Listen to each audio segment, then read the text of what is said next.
Hi and welcome to Cybereason's Malicious Life B-Sides.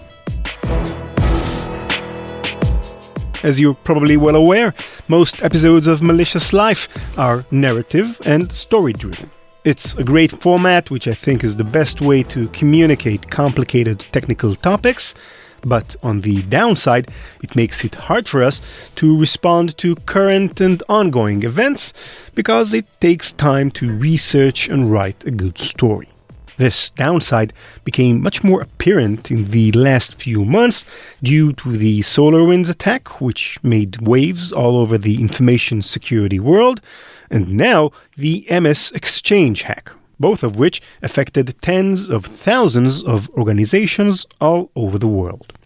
To tackle this challenge, we're bringing back a secondary format we used to have on Malicious Life called B-Sides. These are short, interview-based episodes in between the longer, story-driven episodes of the show, which will revolve around topics and ideas we find hard to incorporate into our regular episodes. So, for our first B-side, we're happy to have with us a regular contributor to the show, Israel Barak, Cybereason's CISO and a cyber defense and warfare expert, to talk about the hottest topic in cybersecurity right now, the MS Exchange hack by Hafnium, a Chinese state-sponsored APT. Nate Nelson, our senior producer, talked with Israel about the attack itself, the zero-day vulnerabilities that allowed the hackers to infiltrate the networks of so many organizations, and the probable fallout from this event. Nate, take it from here, and I'll see you on the other side of the interview. Enjoy.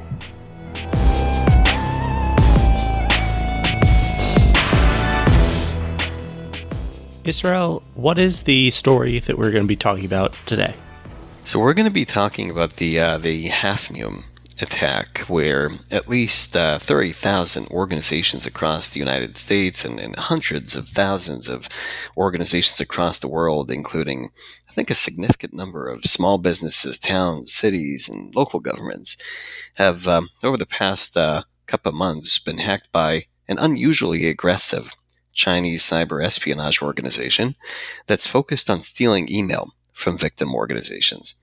Now, the espionage group is exploiting four newly discovered flaws in Microsoft Exchange Server email software and has deployed in hundreds of thousands of victim organizations worldwide tools that give the attackers basically total remote control over the affected systems. And while the United States was the most targeted country, we also see right after the United States a very high amount of victims in Germany, in the UK, in the Netherlands, and in Russia. From a timeline perspective, just to give a quick note on that, a company called Velocity, based out of Reston, Virginia, reported first seeing the attackers sort of quietly exploiting the Exchange server bugs on January 3rd of 2021. And around February 26, that narrow operation turned into something much bigger and much more chaotic, I would say, as the threat actor chose to use the attack on a very, very large scale and practically on almost every vulnerable system they could find that was connected to the internet across the world. On March 2nd, almost 2 months later, and after hundreds of thousands of organizations were impacted, Microsoft released an emergency security update to basically plug these four security holes in Exchange Server versions 2013 through 2019 that hackers were actively using to exfiltrate or essentially steal email communications from these internet-facing systems that were running Exchange. So let's rewind a bit. Just firstly, what is Microsoft Exchange and why might it be an attractive target for hackers? So Microsoft's Exchange email server is an online collaboration platform for enterprises that's meant to send, receive, and store email, calendar, and related information. It's used by organizations in private as well as government sector across the world, I would say everything within, Outlook or the Outlook email client goes through the Exchange server in general. Now, very often organizations connect their Exchange email servers to the internet. The reason is they want to allow remote users to connect to the email service while they're not in the office. And that actually serves as a great point of entry for the attackers that were able to find vulnerable Exchange servers all over the internet and use them as their initial access vectors into so many organizations' networks. Now, when you compromise an Exchange server, that holds multiple benefits for an attacker. I think the most direct benefit, obviously, is the ability to have complete access to the organization's email traffic, right? And that obviously allows the attacker to tap into a very valuable source of confidential information, but can also allow the attacker to do other things, like sending emails on behalf of people within the compromised organization. That can serve as a great way to spread within a network or spread into other organizations via email. Another potential benefit for compromising an email system is for the purpose of extortion via ransomware, basically by encrypting the data in the email system, and you impact any email information that's not backed up, and that can be a lot of significant data. So there were 4 vulnerabilities involved in this attack. Could you describe them, how the attackers leveraged them, and why 4 were necessary in the first place? We know that at least 4 different vulnerabilities were used by the threat actor in the attack, and they're effective against Microsoft Exchange Server versions 2013, 16, and 2019. Now, the first vulnerability allowed the attacker to gain authenticated access to the Exchange server, which means that it will cause the Exchange server to identify the attack or the attacker as a legitimate activity or as a legitimate user that is permitted to perform actions on the server. That was the first one.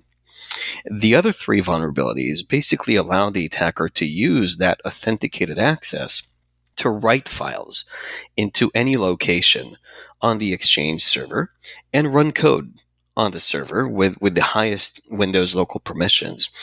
And the attacker leveraged that to deploy a web shell, which is a capability that allows them to have persistent remote access to the compromised server and really perform any action they desire on it to impact the confidentiality, integrity, and availability on the server itself and in its network environment.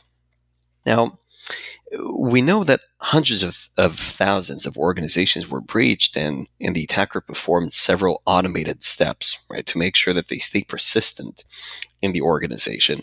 In some of the impacted organizations, the threat actor actually took continued action with hands-on keyboard operations, right, aimed to steal data. But in many of these impacted organizations, the web shell is actually still waiting for the threat actor to come in and carry out their mission. In multiple cases, the threat actor used that access to not only steal massive amounts of email information, but also to access Windows account credentials that were on the compromised Exchange server to facilitate lateral movement in the environment, as well as secondary breaches that allow the threat actor to further spread in the victim's network so that they're able to sort of gain access to additional data as well as stay persistent and active in the network even after the Exchange server is patched and the initial access vector is closed. Is there anything else that's important to know about the technical side of this attack? One thing that might be interesting about the technical aspects of the attack is the fact that it basically serves as a great starting point for other attackers, right? So the web shell or the tool basically that was deployed by Hafnium became something that other threat actors started using as well to facilitate their own attacks. And so I think that might be an interesting aspect of this particular situation. I might be missing something here. How is it that a web shell planted by Hafnium would be known to other attackers? Are you talking about attackers who are specifically working with Hafnium or just any attackers anywhere? The interesting thing in this incident is that in each and every one of those breached organizations, those compromised exchange servers, the intruders, left behind this sort of web shell, right? This sort of easy to use hacking tool that can be accessed over the internet from any browser. And that web shell gives the attackers administrative access to the victim's computer servers. Now, the web shell was built with minimal protection. So basically, even if you're not the original threat actor, if you knew that it was there on the server, you could actually use it to gain privileged access into that organization. Now, we don't know exactly how it became apparent to other threat actors that Hafnium deployed that web shell across a wide variety of organizations in their exchange servers, whether the information was deliberately shared with other threat actors, whether it was shared via underground network forums, whether it was accidentally exposed to other threat actors. But what we do know is that, sure enough, a wide variety of other threat actors, both state-sponsored and non-state sponsored, started using or started scanning for that web shell. And from the moment it became clear to them that it was there, and that was around February 26, we saw a huge spike in the amount of attacks on internet-connected exchange servers and secondary attacks that were using that web shell that basically became a sort of a free-for-all meal with dozens of hacking groups that started exploiting this web shell, and that really dramatically amplified the impact of the attack, and that led to those numbers of hundreds of thousands of impacted organizations across over 100 countries.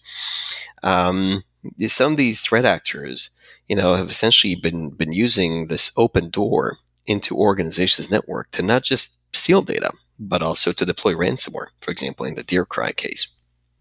So now that you've described the bones of the attack, could we drill it down to a more specific example, maybe a specific case study of a company that was attacked? Just give people a real sense of what this looks like on the ground and the consequences for the particular targets. Yeah, so we can certainly take a look at the procedure that the Hafnium group used when they compromised those vulnerable exchange servers. So the first thing that they did, and we talked about this briefly, is dropping that web shell on the compromised exchange server, which allowed that threat actor to maintain persistent and maintain a long-term access to that server. Basically, whenever they desire, the threat actor can choose to come in, connect to the compromised server, and perform actions on it. Right, that's their backdoor. But after the threat actor drops that web shell at the beginning of the incident, they basically perform a number of automated steps, right? So they can start getting immediate value from the attack and not wait for the human attacker to come in. Now, these automated steps include basically three automated actions. First is to dump the LSAS process memory on the compromised exchange server. And that process basically contains user account credentials and encryption keys that are protected by the operating system. And accessing that data basically allows the attacker to decrypt information that is protected by the operating system and use the stolen user account credentials to move laterally in the network and facilitate secondary breaches. The next step after dumping the LSAS process memory is to automatically collect, basically steal, the information that is in the exchange mailboxes, right? The attacker basically exports all the data automatically that is in the organization's email and the exchange address book that contains information about the organization and its users. Right? And then as a third step, the threat actor basically automatically takes all that huge trove of data, the entire information that was in the exchange email server mailboxes, and just exfiltrates it out into the attacker's hands. At that point, the threat actor basically already collected a huge amount of email information from the organizations that were breached, and they can now operate in parallel tracks, right? On one track, they basically provide all that stolen information for analysis.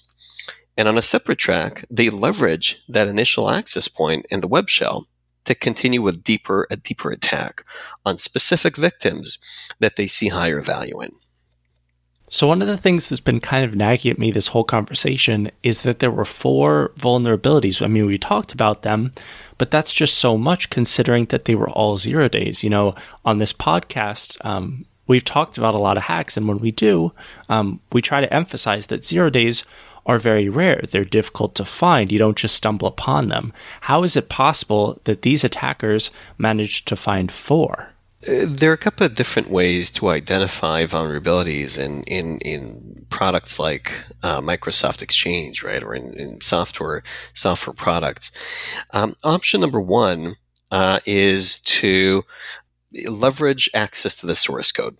So from the moment you have access to the source code, it becomes a lot easier to identify areas within the source code that expose the product to vulnerabilities, that don't sanitize input properly, right?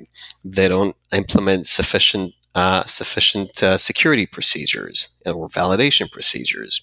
They don't adhere to security best practices. So from the moment you have access to the source code, by no means I do not mean to link these particular vulnerabilities to reported breaches into Microsoft's network that resulted in theft of some of the source code. But access to the source code of a product can make the effort significantly easier for an attacker. Another option is to, in lieu of source code, is to reverse engineer the product. Basically put the product in a lab and try to understand how it works. Basically get as close as possible to a source code without actually having the source code. Once you have a good understanding or a good enough understanding of what the code would look like, following a reverse engineering procedure, you can then go back and try to analyze and find those areas where security vulnerabilities exist, and then understand how to take advantage of these vulnerabilities. A third option, and there is certainly some additional ones, but a third popular option is to try to identify unexpected behaviors that a product exhibits when provided with specific and specially crafted input. The procedure is often called fuzzing, where an attacker or a security researcher, for that matter, would put a product in a lab and provide it with a wide variety of specially crafted inputs, in this particular case, authentication requests, and try to identify how the product behaves and if it exhibits any unexpected behaviors or states when provided with that specially crafted input, and then identify the potential of these unexpected behaviors as part of an attack. Now let's get into attribution. What do we know about Hafnium? So the attack was attributed by Microsoft to a group dubbed Hafnium, which is believed to be a Chinese state-sponsored group. According to Microsoft, historically, Hafnium primarily targets entities in the United States across a number of industry sectors, including infectious disease researchers, law firms, higher education institutes, defense contractors, policy think tanks, and NGOs. And their primary objective historically has been data theft. So we know that at least based on that type of attribution, that the group is most likely a state-sponsored, capable and well-financed group. What's been the fallout from all of this, both from the cybersecurity community, but also the business community? So by all signs, I think rooting out these attackers is going to require an unprecedented cleanup effort.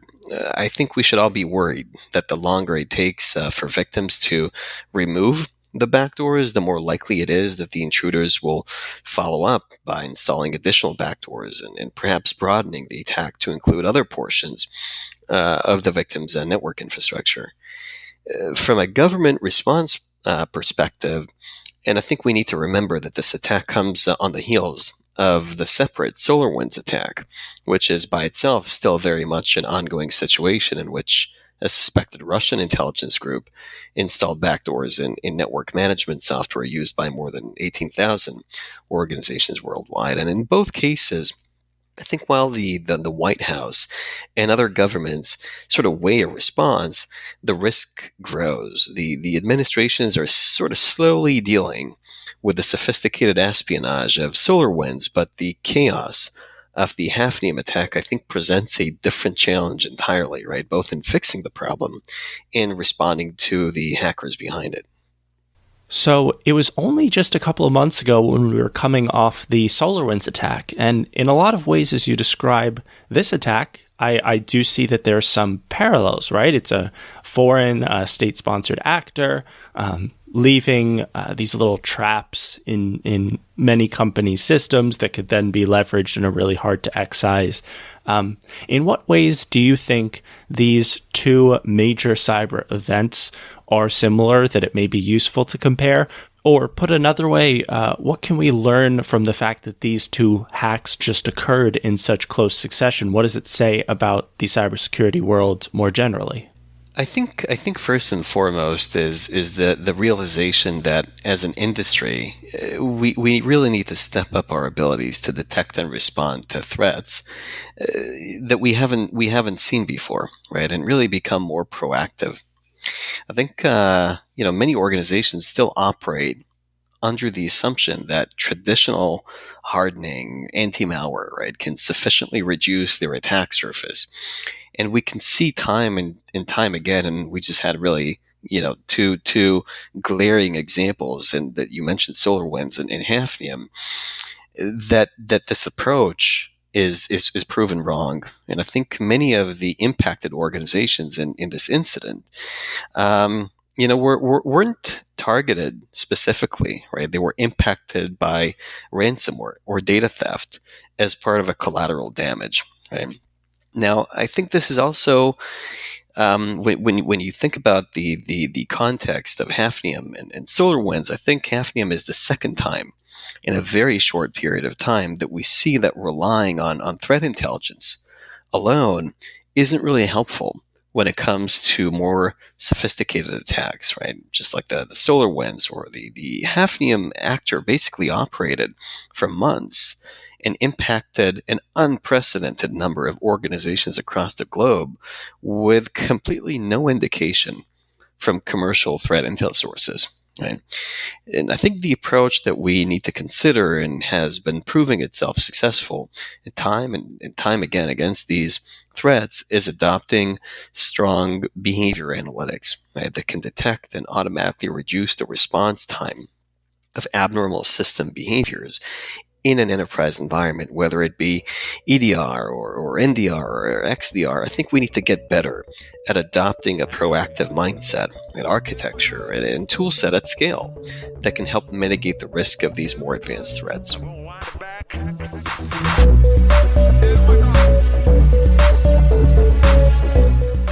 That's it for this episode. Thank you for listening. As usual, our website is malicious.life, where you'll find all of our past episodes, plus full transcripts. We're also on Twitter at @maliciouslife and @ranlevi. That's @RANLEVI. And my email address is ran@ranlevi.com. Cybereason's Malicious Life is produced by PI Media. Nate Nelson is our senior producer. Sound design by Beno Habari. Thanks to Cybereason for underwriting the podcast. Learn more at cybereason.com. Bye-bye.